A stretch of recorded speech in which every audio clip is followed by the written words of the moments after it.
कुणाल कामरा हा अल कायद्याचा दहशतवादी आहे का? तो तर कलाकार आहे. संजय राऊत यांचं वक्तव्य. काल कुणाल सोबत बोलणं झालं असून कायद्याला सामोरं जायला हवं असं कामराला सांगितल्याचं राऊतांनी सांगितलंय. कॉमेडियन कुणाल कामराच्या समर्थनार्थ मुंबई उच्च न्यायालयामध्ये क्रिमिनल जनहित याचिका दाखल. कामराचे विनोद, व्यंग आणि राजकीय टीका क्षेत्रामध्ये मोडत नसल्याचा याचिकेमधून दावा. कायद्याचा अभ्यास करणाऱ्या विद्यार्थ्यांकडून याचिका.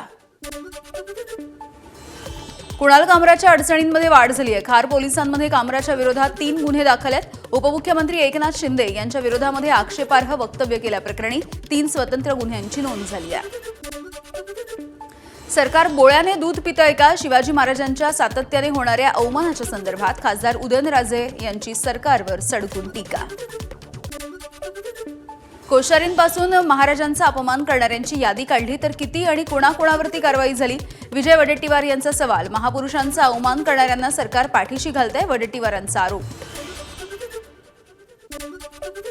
मुख्यमंत्री देवेंद्र फडणवीसांचा आज देवदर्शन दौरा. तुळजाभवानी विठुरायाचं दर्शन घेतल्याच्या नंतर नीरा नरसिंगपूर इथे जाऊन कुलदेवतेचं दर्शन घेणार. तुळजापूरमध्ये मुख्यमंत्र्यांच्या स्वागताची जय्यत तयारी. स्वागतासाठी तुळजाभवानी देवीच्या पारंपरिक संबळ वाद्याचा गजर, 51 हलग्यांच्या निनादासह पारंपरिक तुतारी वाजवून मुख्यमंत्र्यांचं स्वागत केलं जाईल. आज मुख्यमंत्री पंढरपूरमध्ये विठुरायाच्या दर्शनाच्या नंतर तीर्थक्षेत्र विकास आराखड्याच्या संदर्भात बैठक घेणार आहेत. विठ्ठल भक्तांसाठी परिपूर्ण आराखडा तयार करण्यावरती भर आहे. चंद्रभागा आणि शहरामधल्या 38 रस्त्यांचं रुंदीकरण याविषयी सुद्धा चर्चा होईल. एबीपी माझा, उघडा डोळे बघा नीट.